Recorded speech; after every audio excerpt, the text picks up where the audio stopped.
నేను వైజాగ్ నుండి వచ్చాను. నా పాప ఒక 10 రోజుల మట్టి కనిపించట్లేదని నేను ఆదిలోవ పోలీస్ స్టేషన్లో వైజాగ్లో ఫిర్యాదు చేశాను. అది మొత్తం మన ప్రభుత్వం అందరికీ తెలుసు.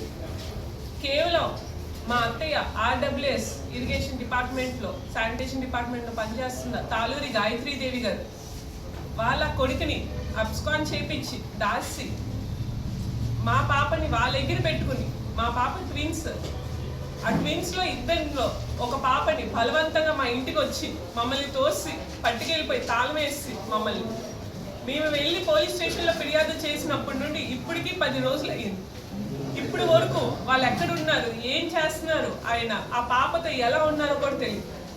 ఎన్ని చూడట్లేదు, నానే ఇలా చేస్తాం కానీ ఎవరన్నా కోపాలతో ఏవైనా పాపని చేస్తారేమో అని నాకు చాలా భయంగా ఉంది సార్. ఎలా అని అంటే మా అత్తగారు చెప్తున్నారంట పాప బాగానే ఉంది, సేఫ్గా ఉంది, మా దగ్గరే ఉందని. అంత స్టేట్మెంట్ డెలిబరేట్గా చెప్తున్నప్పుడు ఆవిడ ఎందుకు కస్టడీలోకి తీసుకుని 10 రోజుల నుండి కనిపించలేని పాపను మా ఆయన ఎందుకు కనిపెట్టలేకపోతున్నారు డిపార్ట్మెంట్ వాళ్ళు? కేవలం ఆవిడ ప్రభుత్వంలో పనిచేస్తుందనా? ఇలాంటి ప్రభుత్వం ఆర్డబ్ల్యూఎస్ రూరల్ వాటర్ సప్లై ఇరిగేషన్లో పనిచేస్తున్న మా అత్తయ్యని కస్టడీలోకి తీసుకుని పాప వెంటనే ఎక్కడుంది, ఎలా ఉందో చూసి నాకు అప్పగించాలని కోరుకుంటున్నాను. ఈవెన్ ఇది నేను హోమ్ మినిస్టర్ అనిత గారికి, డిప్యూటీ సీఎం పవన్ కళ్యాణ్ గారికి కూడా నా విన్నపం. ప్లీజ్ దయచేసి పాపని వెంటనే నా దగ్గరికి అప్పగించమని. అది ఇంకా హార్ట్ ప్రాబ్లం కూడా ఉంది సార్, దానికి మెడికల్ సర్వేలెన్స్లో ఉండాలి. ఇప్పుడు వచ్చి ఆయన ఎలా చూసుకుంటున్నారు, ఏమవుతుందో కూడా తెలియదు.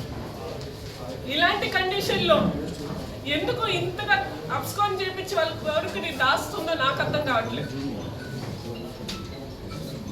ప్లీజ్ దయచేసి నా బిడ్డని నా దగ్గరికి పంపించమని కోరుకుంటున్నాను. ఆఖరికి ఎఫ్ఐఆర్ కూడా పెట్టకుండా చాలా రోజులు, 1 నెల రోజులు నేను పోలీస్ స్టేషన్ చుట్టూ తిరిగిన, ఎఫ్ఐఆర్ కూడా పెట్టకుండా ఆవిడ తన ఇన్ఫ్లుయెన్స్ వాడి నేను పెట్టిన సాక్ష్యాలు, ఆయన చేసుకున్న ఇల్లీగల్ మ్యారేజెస్, దీని గురించి అడుగుతాం వల్ల మా కుటుంబం సభ్యులని మమ్మల్ని ప్రశ్నిస్తావా అని చెప్పి నేను దాంతో మా అమ్మ వాళ్ళ ఇంటికి పిల్లలు పట్టుకుని వెళ్ళిపోతాం.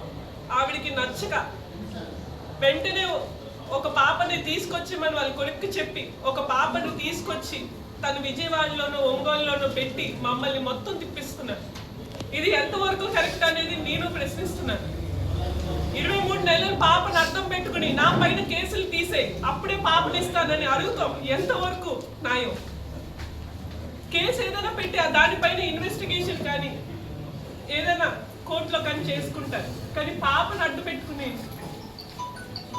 అది ఎంతవరకు కరెక్ట్? నేను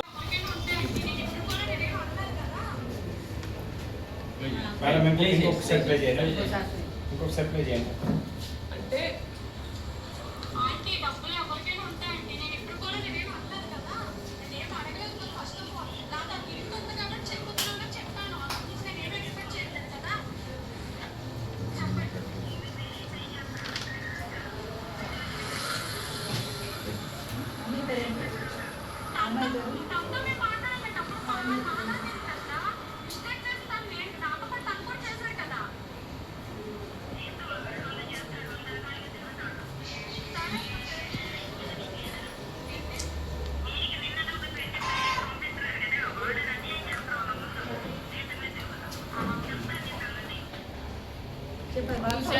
నమస్తే అందరికీ.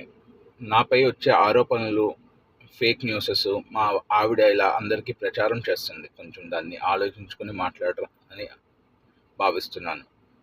అందరికీ ఒకటే చెప్తున్నాను సార్, నా మీద వచ్చిన ఎలిగేషన్స్ అన్నీ ఫేక్. నా దగ్గర ప్రతిదీ ఎవిడెన్స్ ఉన్నాయి. బేసిక్లీ ఫస్ట్ పాయింట్, నాకు పిల్లలు అంటే చాలా ఇష్టం.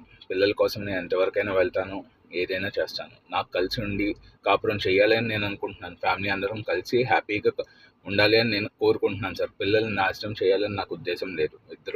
పిల్లలిద్దరూ కలిసి అమ్మ నాన్నతోటి, అత్త మామలతోటి, అందరితోటి కలిసి హ్యాపీగా జీవించాలి అని నా కోరిక సార్. దానికోసం నేను ఎంత దూరమైనా వెళ్తాను సార్. పిల్లల కోసం నేను ఇంకా ఎంత దూరమైనా వెళ్తాను. బికాస్ పిల్లలు అనేది వరం. ఆ వరం అనేది చాలా ఇంపార్టెంట్ సార్ లైఫ్లో, దట్టు ఆడపిల్లలు సార్. సార్ పిల్లలు ప్రీమెచ్యూర్, అర్థమవుతుంది sir. IVF babies premature and ఇద్దరు అన్ఐడెంటికల్ ట్విన్స్. సో ఇద్దరు అంటే ఇష్టం, చాలా ఇష్టం sir. Both have their equal rights. ఎందుకు ఇంత దూరం వచ్చింది ఈ 7 రోజులు నేను ఎందుకు సైలెంట్గా ఉన్నానంటే, మేము కలిసి ఉండాలనే కోరుకుంటున్నాం సార్. ఏ రోజు మేము విడిపోవాలి, నాకు నువ్వు వద్దు, నాకు పిల్లల్ని సెపరేట్ చేయడం అనేది ఇష్టం లేదు. సింగిల్ పేరెంట్, సింగిల్ ఫాదర్ లాగా నాకు ఉండడం ఇష్టం లేదు కాబట్టి ఇన్ని రోజులు నేను సైలెంట్గా ఉన్నాను సార్. కానీ ఆ సైలెంట్ అనేది తను అడ్వాంటేజ్ తీసుకుని రోడ్డు మీదకి లాగుతుంది సార్. ప్రతిసారి రోడ్డు మీదకి లాగాలి ఎంతవరకు ఉంటుంది సార్? ప్రతి ఒక్కరికి సహనం ఉంటుంది. ఆ సహనం అయిపోతే ఎలా ఉంటుంది అనేది అర్థం కావట్లేదు సార్. నేను ఇప్పటివరకు కామ్గా ఉన్నాను అంటే కేవలం పిల్లల కోసం. పిల్లలు అనేది చాలా ఇంపార్టెంట్ సార్. వాళ్ళ భవిష్యత్తు ఎలా ఉండాలి అనేది ఇప్పుడే మనం చూసుకోవాలి కదా సార్. పోలీసులు అంటారా సార్? ఇంకొక పాయింట్ మీకు చెప్పాల్సి అనుకుంటున్నాను. పోలీసులు ఫస్ట్ అమ్మాయి ఎంబీపీ పోలీస్ స్టేషన్లో కంప్లైంట్ ఇచ్చింది. పోలీసులు నన్ను ఎంత వర్స్ట్గా మాట్లాడారంటే నాకు ఐడియా ఉంది సార్. నేను ఎంత ఫేస్ చేశానో తెలుసు. డైవర్స్ అవ్వకుండా పిల్లల్ని పట్టుకుని వెళ్ళిపోవడం అంటే కరెక్టేనా సార్? డైవర్స్ అవ్వలేదు, ఏది అవ్వలేదు. పిల్లలు పుట్టింటికి వెళ్తాను అని చెప్తే ఓకే, కానీ పోలీసులతోటి పిల్లలు ఎలా తీసుకుని వెళ్ళారు సార్? అంటే వాళ్ళ డాడీ డిఐజీ అని చెప్పేసి ఆ కార్డు వాడితే పిల్లలు పట్టుకుని వెళ్ళిపోవచ్చా సార్? రూల్స్ రెగ్యులేషన్స్ ఏమి ఉండవా సార్? వాళ్ళ అన్నయ్య సార్, మెయిన్ వాళ్ళ అన్నయ్య వాళ్ళ అమ్మ కల్ప్రిట్ సార్. దాంతోపాటు ఈ సుమంత్ అనేది వెనకాతల నుంచుని ప్రతిదీ గైడ్ చేసుకుంటూ ముందుకు వెళ్తున్నారు సార్. అసలు థర్డ్ పర్సన్ ఎంటర్ అవుతేనే కదా సార్ ఈ ఫ్యామిలీ ఇలా డివైడ్ అవ్వడం, ఇవన్నీ అవ్వడం. ఇది కరెక్టా సార్? అమ్మాయి కొంచెమైనా డాక్టరే కదా సార్.